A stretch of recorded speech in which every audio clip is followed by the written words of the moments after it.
The whispers started the moment I walked into the grand hall.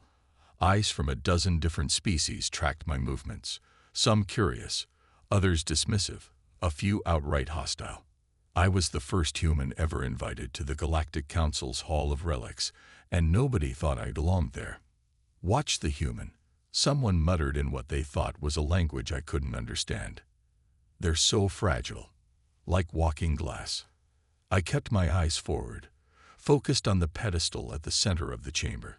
Atop it rested the legendary Carthian blade, a weapon that gleamed with an inner light that seemed to shift between deep blues and purples as if alive. The sword that, according to legend, no being in the galaxy had been able to lift for over 3,000 years. Admiral Zex Toril, a towering veteran with scales that shimmered like oil on water, stepped forward to address the gathered delegates.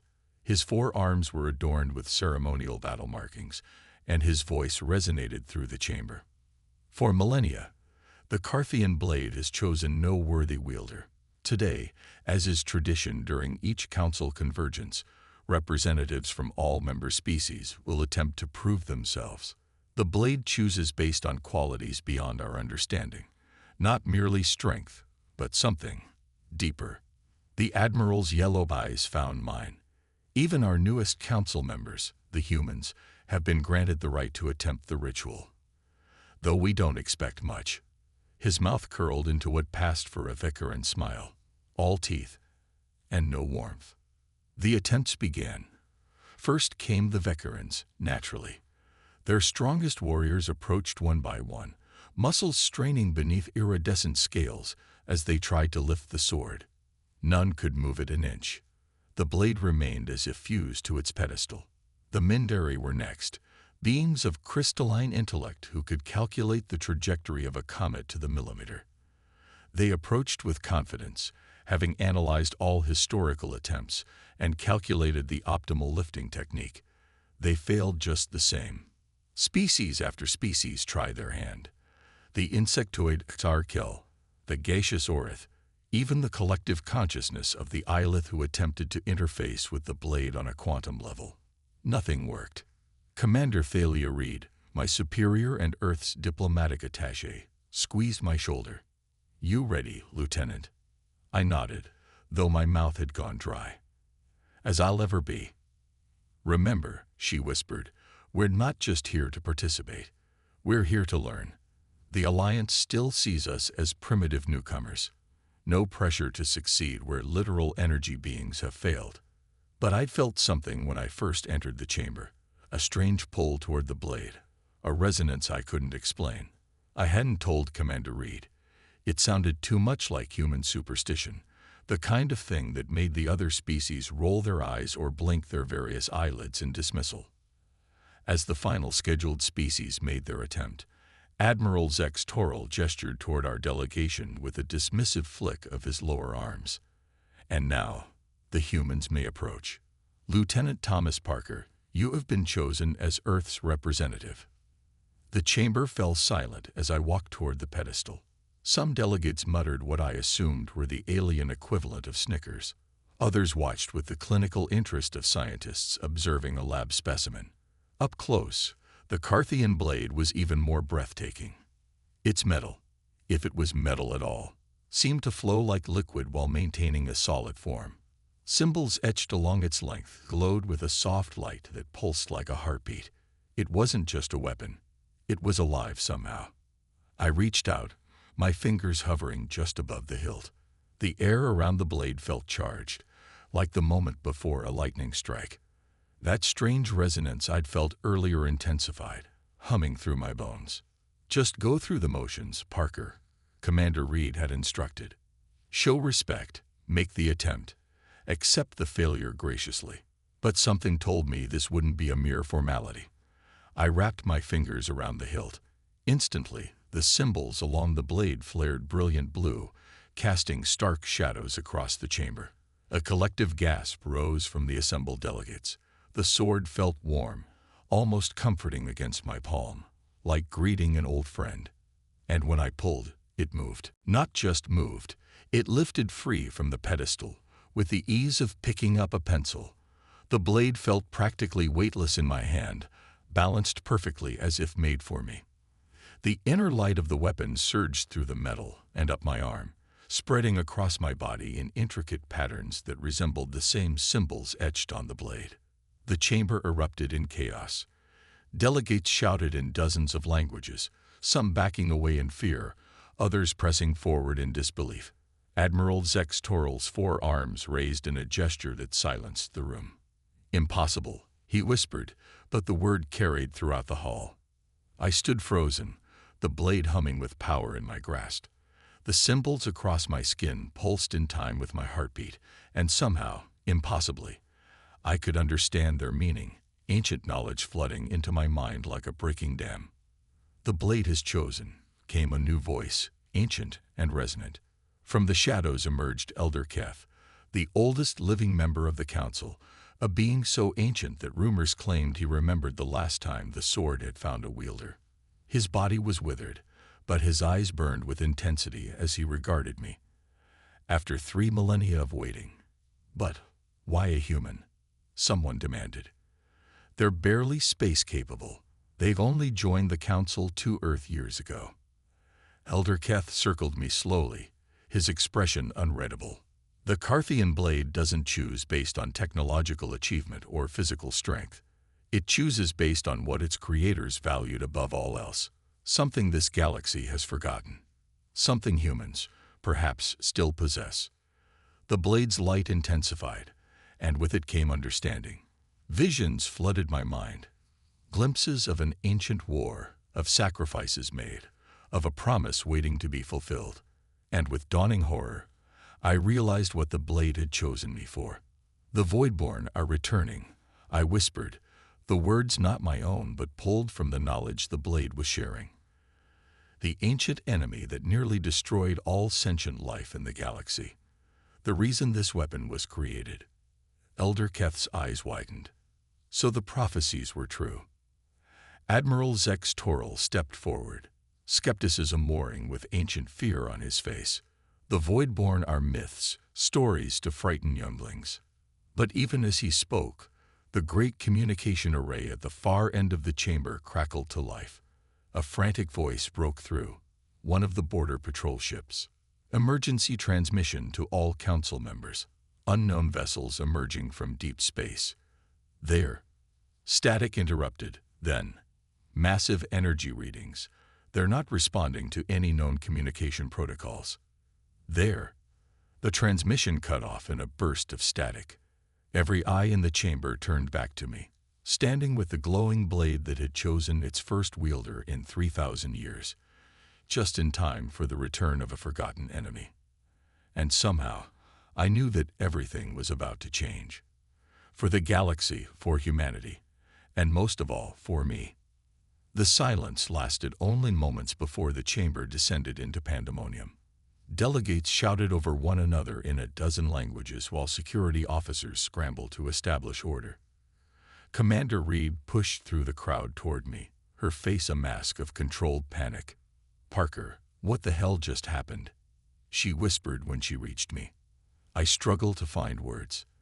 The blade's energy still coursed through me, ancient memories and knowledge threatening to overwhelm my consciousness. I'm not sure. But this weapon, it's showing me things. About the Voidborn.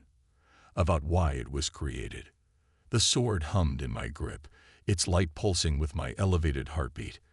I could feel the weight of 1,000 alien eyes on me, judging, questioning, fearing. Elder Keth raised his gnarled hands, and somehow his silent gesture commanded more authority than Admiral Zex Toral's shouted orders. The chamber gradually quieted. "Take the human to the Chamber of Echoes," the elder said. "We must know what the blade is showing him." Zex Toral's scales flared in objection. "The chamber is sacred ground. No outsider has ever lifted the Carthian blade either." Elder Keth cut him off with surprising force for one so ancient. "The old rules no longer apply." Commander Reed stepped between us. "My officer goes nowhere without proper diplomatic escort. Earth protocol demands." "This is beyond your Earth protocols," Elder Keth said, not unkindly. Beyond all our protocols, what happens next concerns every sentient being in the galaxy. I found my voice at last. I'll go, but Commander Reed comes with me. The blade pulsed, as if in agreement. I realized with a start that I could sense its approval. The notion was absurd, yet undeniable. Elder Keth studied me for a moment, then nodded. Very well. The human superior may accompany us. Admiral, secure the council chamber and verify that transmission. If the Voidborn have truly returned, we have precious little time. As we followed Elder Keth through corridors I'd never seen on any official council map, Commander Reed kept pace beside me. Level with me, Parker. What's really happening? She whispered. It's like downloading information directly into my brain, I said, trying to make sense of the fragments flashing through my mind. The Carthians. They created the blade as a key. And a weapon. A key to what? Before I could answer, Elder Keth stopped before a doorway that seemed to shimmer with an inner light similar to the blade's. The Chamber of Echoes, he announced. A place where memories take form. As the door dissolved before us, I felt the sword pull me forward. The chamber beyond was a perfect dome, its walls inscribed with the same symbols that now pulsed across my skin. The center was empty save for a circular platform. Stand there, Elder Keth instructed, pointing to the platform. The blade will do the rest. Commander Reed grabbed my arm. Parker, are you sure about this? We don't even know what the rest entails. I met her worried gaze. No, I'm not sure. But I don't think we have a choice. As soon as I stepped onto the platform with the blade, the symbols on the walls flared to life. The chamber darkened, then filled with stars. A three-dimensional map of the galaxy projected around us.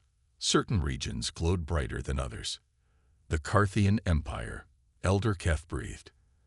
At the height of their power, before the First Voidborn War, the stars shifted, and dark tendrils began to spread across the galaxy map, consuming light as they expanded. The blade grew hot in my hands, and suddenly I wasn't just watching history, I was experiencing it. The memories of the sword's creators flooded through me. They came from beyond the galactic rim. I found myself saying, my voice distant to my own ears. The Voidborn, not a species, but a corruption. The living darkness that consumed worlds, turned life against itself.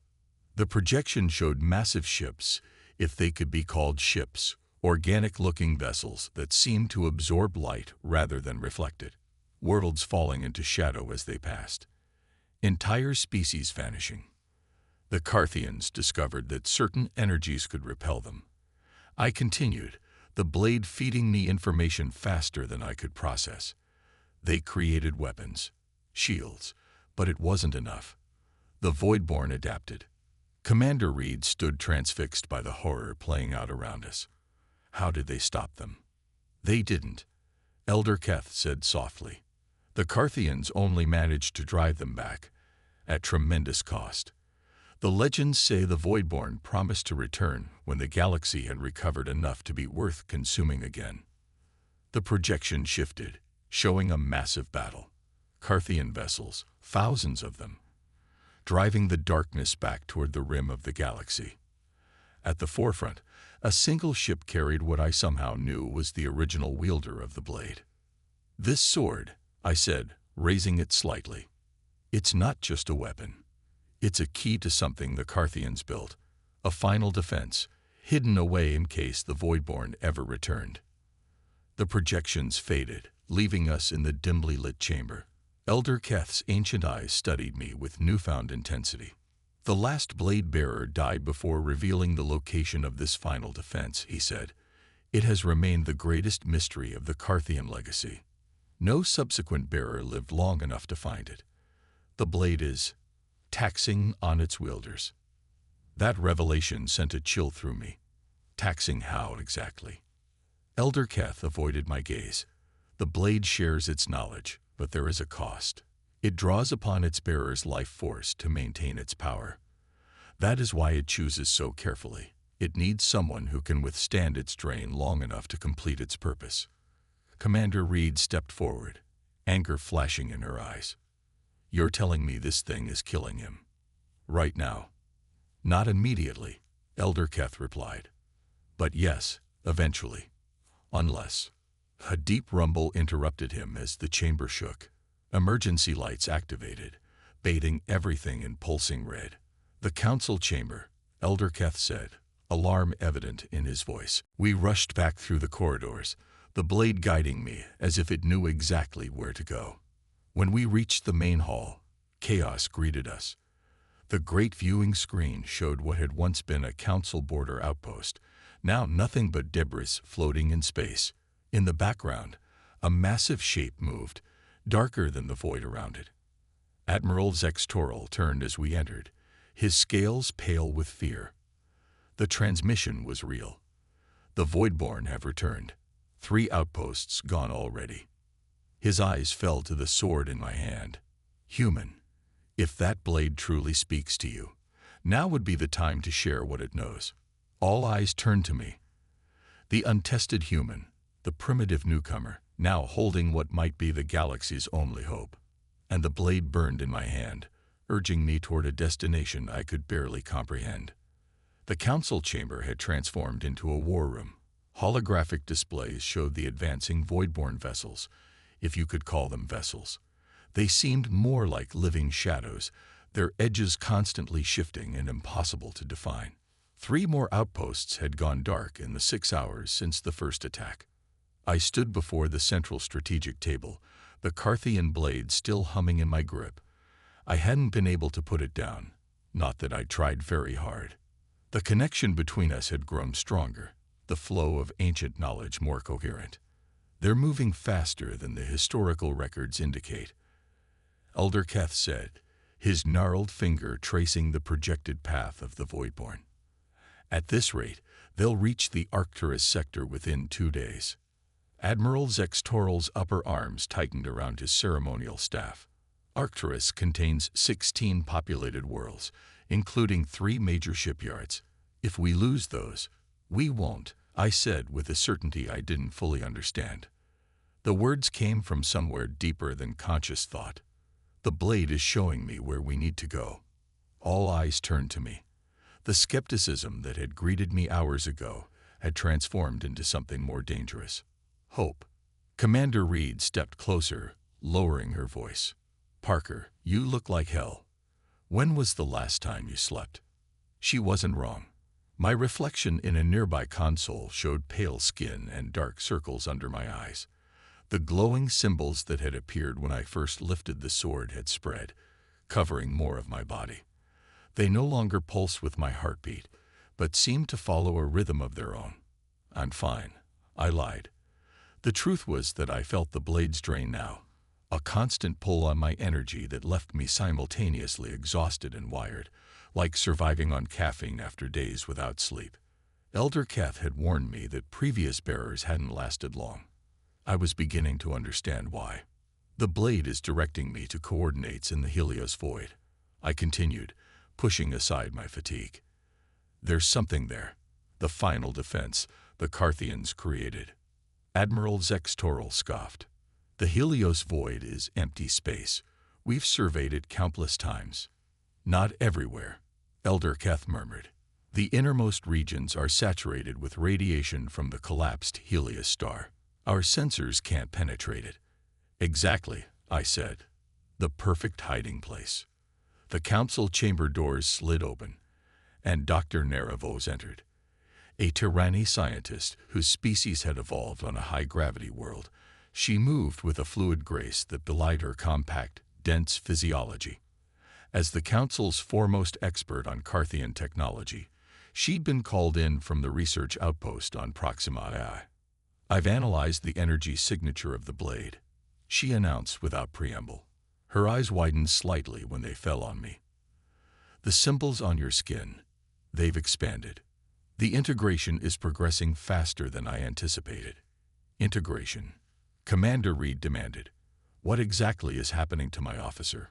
Dr. Vos approached me, her analytical gaze making me feel like a specimen under glass. The Carthian blade doesn't just choose a wielder. It merges with them. The symbols are the visible manifestation of that process. A chill ran through me. Merges. You mean it's changing me? Preparing you, Dr. Voss corrected. For what, I'm not certain. But the historical accounts suggest that the final stage of integration allows the bearer to unlock the blade's full potential. And then, Commander Reed asked. Dr. Voss hesitated. The records are unclear. No bearer has survived the full integration in recorded history. The room fell silent.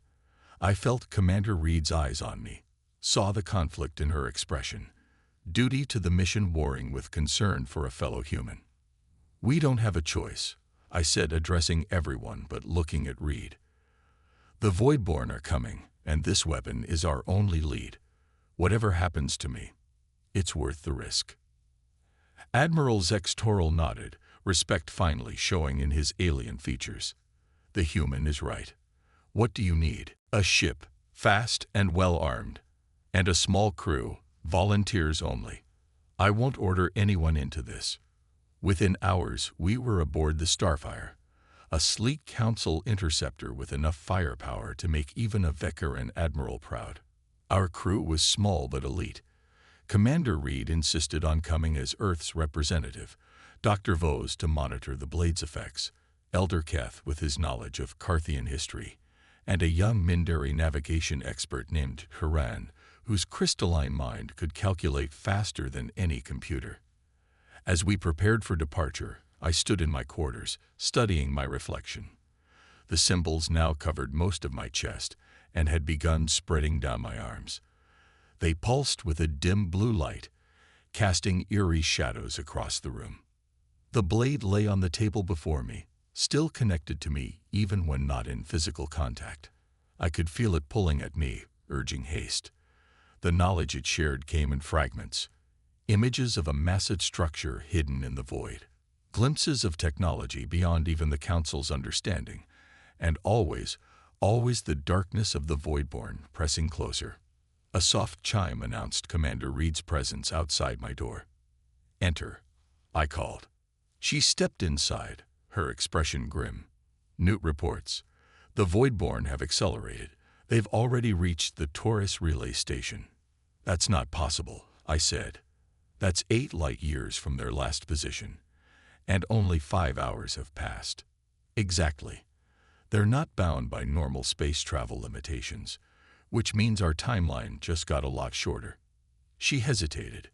Parker, as your commanding officer, I need to know, can you do this? Really do this? I met her gaze.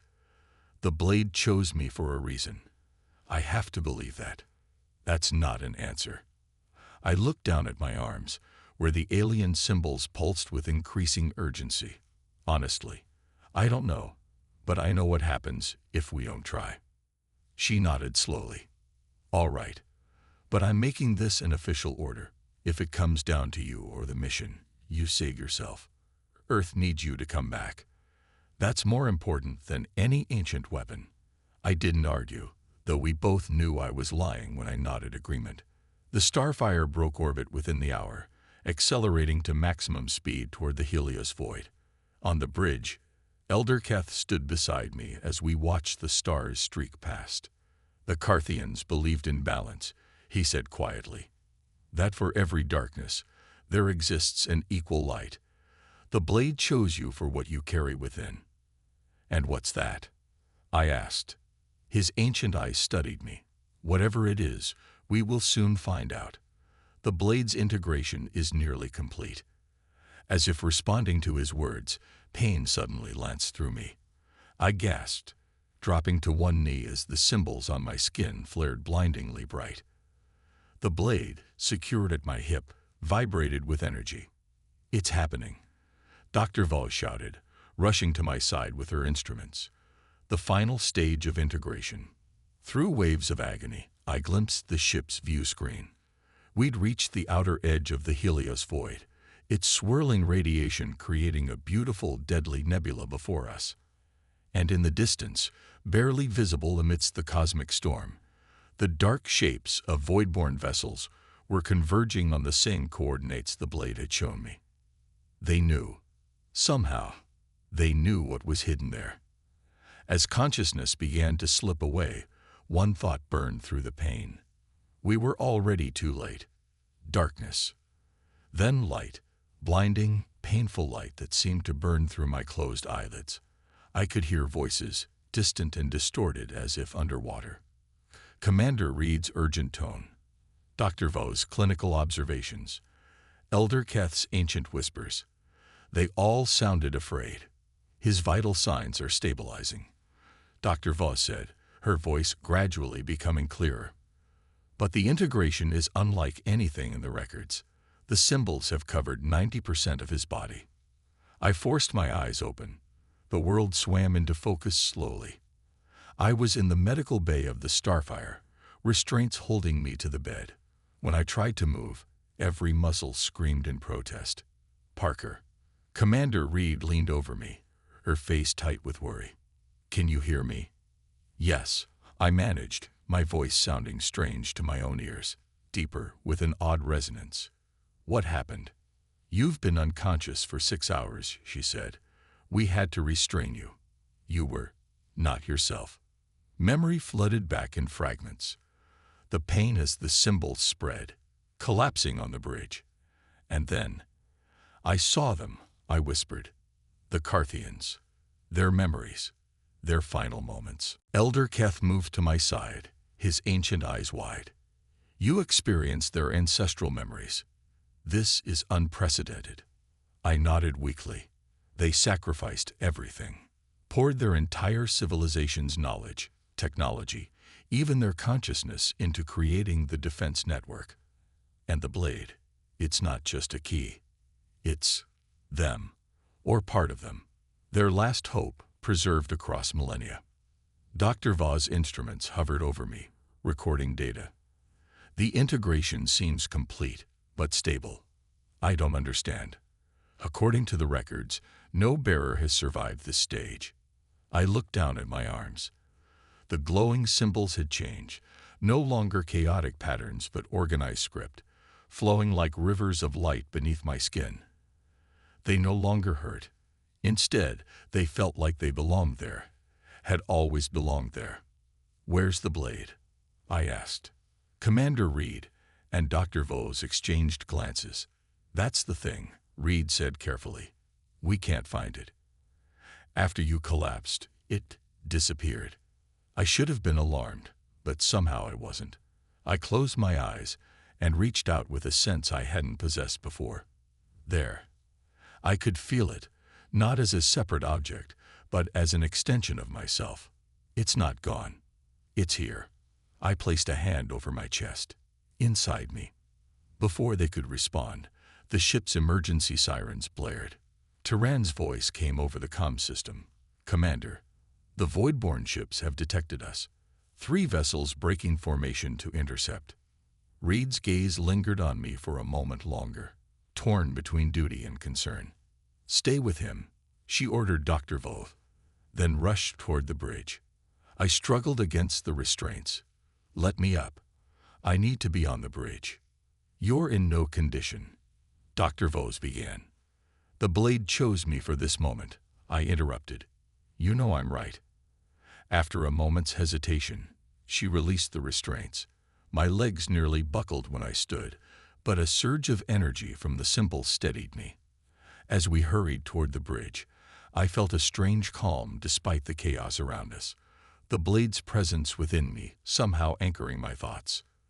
The bridge was a flurry of activity when we arrived. On the main view screen, 3 Voidborn ships, writhing masses of darkness that hurt the eyes to look at directly, pursued us through the swirling radiation clouds of the Helios void. Shields at 60%, the Mindari tactical officer reported. Their weapons are unlike anything in our database. They're not just damaging our shields. They're corrupting them somehow. Admiral Zex Toral stood beside Commander Reed at the command console, his scales pale with stress. We can't outrun them. And fighting is suicide. We need options. There. I pointed to a particularly dense cluster of radiation ahead. Take us in there." "That's pure madness," Tyran objected, his crystalline features refracting light in patterns that conveyed alarm. "The radiation levels would fry our systems in minutes, not to mention what it would do to our organic components." "Trust me," I said with a certainty I couldn't explain. The knowledge flowing from the symbols guided me. "The blade is showing me the way." Commander Reed studied me for a long moment, then nodded. "Do it. Take us in." The Starfire banked sharply, diving toward the lethal radiation cluster. The Voidborn ships followed, gaining ground with unnatural speed. "They're charging weapons," someone shouted. The ship shuddered as the first blast struck our aft shields.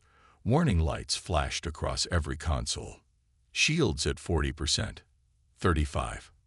I closed my eyes, focusing on the blade's presence within me. "Show me," I thought. "Show me what to do." In response, the symbols on my skin flared bright. Knowledge surged through my mind, not just information but understanding, as if I'd studied Carthian technology my entire life. My eyes snapped open. "Drop shields and divert all power to engines." "That's suicide," Admiral Zex Toril protested. "The Voidborn weapons target energy fields," I explained, the words coming faster than thought. "Our shields are just giving them something to corrupt. Without shields, we're a smaller target. And faster." Commander Reed didn't hesitate.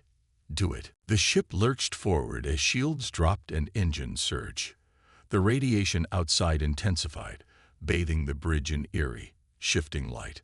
Warning systems wailed as radiation levels inside the ship began to rise. "Hull integrity compromised in sections 3 through 7. The system computer announced. "Radiation exceeding safe levels." But something was happening. The symbols on my skin pulsed in a complex rhythm, and I felt energy flowing outward from me, creating a field different from our conventional shields. Where the radiation touched this field, it dissipated harmlessly. "Remarkable," Dr. Vos whispered, watching her instruments. "He's generating some kind of Carthian energy field. The radiation isn't penetrating it." The Voidborn ships were falling behind, their attacks passing harmlessly through space where our shields had been. Ahead, the radiation cluster grew denser, nearly opaque on our sensors. "I can't navigate through this," Tyran warned. "Sensors are useless." I stepped forward, placing my hands on the navigation console. The symbols on my arms flowed down to my fingertips, connecting with the ship's systems. Suddenly I could see, not with the ship's sensors, but with something else. The safe path through the radiation appeared in my mind like a glowing thread. "I can guide us," I said, my voice resonating strangely. "Follow my coordinates." As I fed directions into the navigation system, the Starfire threaded its way deeper into the radiation cluster. Behind us, one of the Voidborn ships attempted to follow our exact path, and was torn apart by a radiation surge it couldn't detect. The others fell back, unwilling to risk the same fate. "We've lost them," Commander Reed announced, relief evident in her voice. "For now, at least." But I barely heard her. My attention was fixed on what lay ahead, just becoming visible through the radiation haze. A massive structure, easily 10 times the size of the largest Council space station, floating in the heart of the void. Its architecture was unmistakably Carthian, all flowing lines and impossible angles, but on a scale I hadn't thought possible. "The Nexus," I whispered, the name coming to me from the blade's knowledge. "The final defense. By all the ancient stars," Elder Keth breathed. "It actually exists." As we approached, the structure seemed to recognize our presence, or more specifically, mine. Lights flickered to life along its surface, patterns matching the symbols on my skin. A massive docking bay opened like a flower unfurling after a long winter. "Take us in," I said. "Quickly. The Voidborn will find another way through the radiation. They'll be coming with their entire fleet." The Starfire glided into the docking bay, which sealed behind us. As the ship settled onto an ancient landing platform, I felt a pull stronger than gravity drawing me toward the heart of the station. "The blade is calling me to the control center," I said. "Whatever the Carthians built this for, it's time." Commander Reed nodded grimly. "We'll come with you. All of us." As we disembarked from the ship, the ancient station hummed to life around us, responding to my presence. Lights activated along corridors that hadn't seen use in millennia, guiding our way deeper into the structure. But even as hope rose within me, a cold certainty settled in my gut. The knowledge the blade had given me was complete now, and with it came understanding of what lay ahead, what the final defense would require, what it would cost. I glanced at Commander Reed walking beside me, at Elder Keth with his ancient wisdom, at Dr. Vos and her brilliant mind, at Admiral Zextoral and his reluctant respect. They were looking to me to save them, to save everyone. And I finally understood why the blade had chosen a human, why it had waited so long. Because only a human would make the sacrifice it was about to demand. The corridors of the Nexus seemed to breathe around us, ancient systems awakening after millennia of dormancy.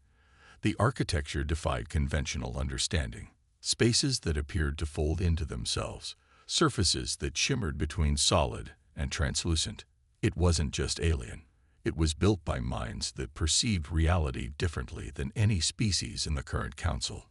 I led our group through passages that should have been confusing but felt familiar, the blade's knowledge guiding me.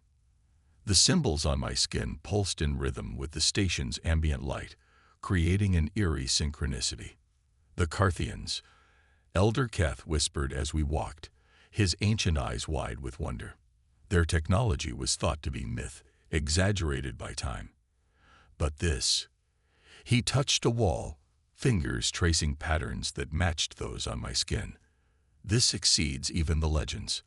How big is this structure?" Commander Reed asked, her hand never straying far from her sidearm. "Bigger than it appears," I replied, understanding coming to me in waves. "Parts of it exist in folded space, dimensions tucked away from normal detection. That's why it remained hidden for so long." Dr. Vos' instruments beeped softly as she scanned everything we passed. The energy readings are unlike anything I've ever seen. Power sources that shouldn't still be functioning after thousands of years. They used stellar cores, I explained, the knowledge flowing through me. Compressed and suspended in temporal stasis. For them, no time has passed. Admiral Zextoral, who had been silent until now, finally spoke. If this technology had been available to the Council, he left the implication hanging. "There's a reason it wasn't shared," I said. "The Carthians learned that their technology could be corrupted by the Voidborn, turned against the very people it was meant to protect. That's why they hid everything here, sealed away until it was truly needed." We reached a massive circular door inscribed with complex patterns that glowed brighter as I approached. Without conscious thought, I placed my palm against it. The symbols on my hand aligned with those on the door, and it began to split open, segments spiraling outward like a blooming flower. Beyond lay a vast chamber that could only be the central control room. A raised platform dominated the center, surrounded by consoles and displays that activated as we entered. Above, a transparent dome revealed the swirling radiation of the Helios void, strangely beautiful from this protected vantage point. "What is this place supposed to do?" Commander Reed asked, her voice hushed as she took in the scale of the chamber. I approached the central platform slowly, feeling drawn to it. "It's a shield generator, but not like anything the Council has ever built. This doesn't just block the Voidborn, it pushes back against their very nature, their corruption." "A purification field," Dr. Vos said, understanding dawning in her eyes. "Incredible. But it requires something to channel and direct it," I continued, stepping onto the platform. "Something, or someone, imbued with the collective knowledge and power of the Carthians." Elder Keth's expression grew grave. "The blade bearer." I nodded, a lump forming in my throat. The sword wasn't just a test or a key. It was preparing someone to become the final component of the defense system. Commander Reed stepped forward, alarm clear on her face. "Parker, what exactly are you saying?" Before I could answer, the ship's communicator chimed. Turan's voice came through, tight with urgency. "Commander, sensors are detecting massive disturbances at the edge of the radiation field. The Voidborn fleet, they're burning through using some kind of focused energy beam. Dozens of ships, maybe hundreds. How long do we have?" Admiral Zex Toril demanded. "Minutes, maybe less." The chamber trembled slightly, ancient systems responding to the distant threat. Displays around us shifted, showing the approaching darkness, a vast fleet of Voidborn vessels, pushing through the radiation like an infection spreading through healthy tissue. "We need to activate the defense now," Admiral Zex Toril said. I placed my hands on the console before me. The symbols on my skin brightened, connecting to matching patterns on the platform. Information flooded my mind. The complete operational parameters of the Nexus, the full scope of what it could do, and what it would cost. "It can protect the entire galaxy," I said quietly.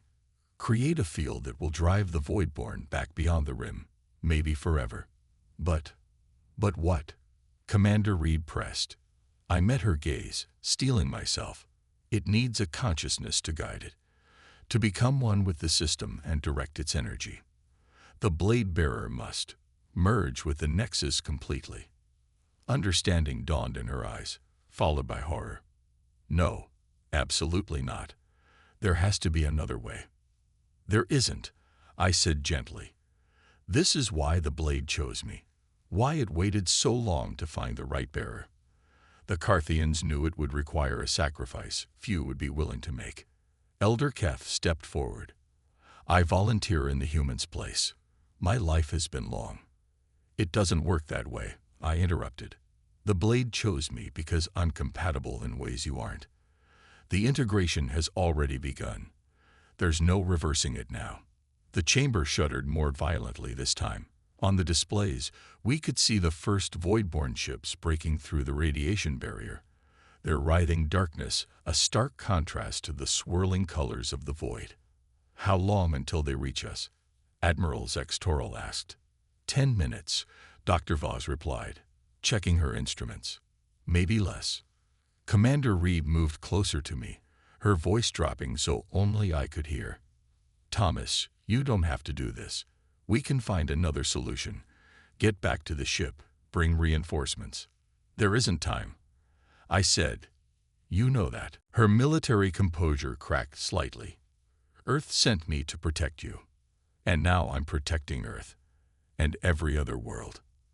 I tried to smile. "It's a fair trade." The central platform began to reconfigure beneath me, components rising from hidden compartments. I could feel the system preparing, responding to my presence, to the Carthian knowledge and power now flowing through me. "You should all return to the ship," I said, addressing everyone. "Once the defense activates, I don't know what will happen to this station." Dr. Voss was the first to nod in understanding. She approached me, offering a formal Tyranny salute, a gesture of profound respect from her species. "Your sacrifice will be remembered, Lieutenant Parker." Admiral Zex Toril followed suit, all 4 arms crossed in the Vekaran gesture of honor. "The Council will know what happened here. Your species has proven itself today." Elder Keth simply bowed, too emotional to speak. Commander Reed remained, conflicted. "My orders." "Your orders were to represent Earth's interests," I reminded her. "This is in Earth's interest, all of humanity's." Another tremor shook the chamber, stronger this time. The displays showed the Voidborn ships accelerating, as if sensing what we were about to attempt. "They know," I said. "They can feel the Nexus awakening. You need to go. Now." Commander Reed held my gaze for a long moment, then snapped to attention and offered the crispest salute I'd ever seen from her. "It has been an honor, Lieutenant Thomas Parker." "The honor was mine, Commander." As they hurried from the chamber, I turned back to the console. The platform had fully reconfigured now, forming a cradle of energy and light. The symbols on my skin pulsed faster, eager to complete what had begun when I first touched the blade. I stepped into the center of the platform and immediately felt the connection deepen. The Nexus recognized me, or rather, recognized what I now carried within me. The collective knowledge of a civilization, preserved across millennia for this moment. Around me, the chamber transformed. The displays showed the Voidborn fleet approaching rapidly, now just minutes away. I could almost feel their hunger, their singular desire to consume and corrupt all they touched. The platform beneath me began to glow brighter, energy spiraling up around my body.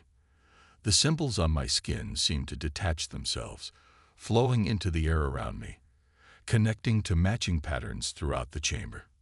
In that moment, I understood completely what was about to happen. My consciousness would spread throughout the Nexus, becoming the guiding intelligence of the defense system. I would cease to exist as Thomas Parker, becoming something both more and less than human. A final tremor shook the station as the first Voidborn ships reached its outer defenses. I could feel their corruption attempting to penetrate, to twist the Carthian technology to their purpose. Not this time, I thought. I closed my eyes and surrendered to the process, letting the Carthian knowledge fully unfold within me. The boundaries of my body began to dissolve, my awareness expanding throughout the Nexus, touching every system, every energy conduit. As my consciousness spread, I glimpsed the Starfire detaching from the docking bay, accelerating away from the station. Good. They would be safe. The Voidborn pressed closer, their darkness seeming to bend the very fabric of space around them. I could feel them now, not just see them. Ancient, hungry entities that existed to corrupt and consume. They sensed me too, recognized the threat I represented, and redoubled their attack. The first impact struck the Nexus, darkness spreading across its outer hull like ink through water. Time was running out. With the last remnants of my human consciousness, I reached for the final activation sequence. Energy surged through the station, through me, building toward a crescendo that would either save the galaxy or doom it forever. In that infinitesimal pause before activation, balanced between human and something else entirely, I had one final thought. This is what it means to be human, to stand against the darkness, whatever the cost. And then I let go. Light. Blinding, all-encompassing light that expanded outward from the Nexus in a perfect sphere, rippling through space like a stone dropped in a still pond. From the bridge of the Starfire, Commander Reed watched as the wavefront engulfed the approaching Voidborn ships. Where the light touched darkness, the darkness unraveled, not with the violence of an explosion or the finality of destruction, but with the quiet inevitability of dawn breaking over night. The writhing Voidborn vessels seemed to dissolve, their unnatural forms unable to maintain cohesion in the presence of the purifying field. "It's working," Dr. Vos whispered, her instruments recording data that would be studied for generations. "The defense is actually working." The light continued to expand, accelerating as it moved, the wavefront growing impossibly large. Their sensors tracked it racing outward, engulfing more distant Voidborn ships, cleansing star systems that had already fallen under shadow. "How far will it reach?" Admiral Zextoral asked, his voice hushed with awe. "Everywhere," Elder Keth replied, ancient eyes filled with tears. "The Carthians built this to save all life, not just their own." Commander Reed stood silent, watching the miracle unfold. But her thoughts weren't on the salvation of the galaxy. They were with the man who had made it possible, the human who had given everything. "Thomas," she whispered. As if in response, the communications console chimed. A message, but not audio or video. Text, scrolling across their screen in glowing symbols that matched those that had covered Parker's skin. "I'm still here." "Sort of." Dr. Vos rushed to the console. "This is impossible. The energy readings from the station. No organic consciousness could survive that." More text appeared. Not organic anymore.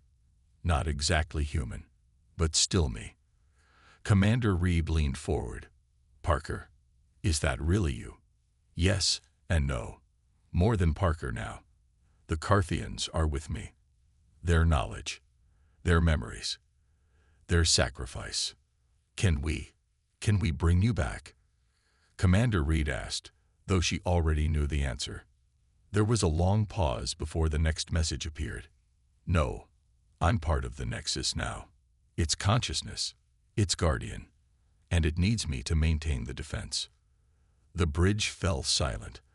On the view screen, the light had expanded beyond their sensor range, but reports were already coming in from distant Council outposts. The Voidborn were retreating, their invasion collapsing as the purification field swept through the galaxy. The Council will want to study the Nexus, Admiral Zextoral said finally, to understand this technology. New text scrolled across the screen. They can try, but some knowledge isn't meant for everyone. Not yet. What do you mean? Dr. Voss asked. The Carthians understood that power without wisdom leads to destruction. That's why they hid the Nexus, why the Blade chose so carefully. Commander Reed understood. You're not going to let anyone access the technology. Not unless they prove worthy. Like I had to prove worthy. The Nexus will remain, guarding the galaxy, but its secrets stay safe until the time is right. Admiral Zextoral bristled. That's not your decision to make, human. The lights on the bridge flickered momentarily. It's exactly my decision now. And I'm not just human anymore. Elder Keth placed a calming hand on the Admiral's arm. He's right. The Carthians were wise to hide their knowledge. We must respect their judgment. And his. On the view screen, the Nexus began to shift, its structure folding in impossible ways, sections disappearing into dimensions beyond their perception. Within minutes, where the massive station had been, only empty space remained, hidden once more, but not gone. I'll still be watching, came Parker's final message. Protecting. The sword has found its purpose, and so have I. The communication ended. Dr. Voss ran scan after scan, but the Nexus had vanished completely from conventional detection. The Starfire was alone in the swirling radiation of the Helios void. 6 months later, Commander Reed stood at attention before the full Galactic Council. The massive chamber was packed beyond capacity. Representatives from every member species crowded the galleries, while billions more watched via transmission across thousands of worlds.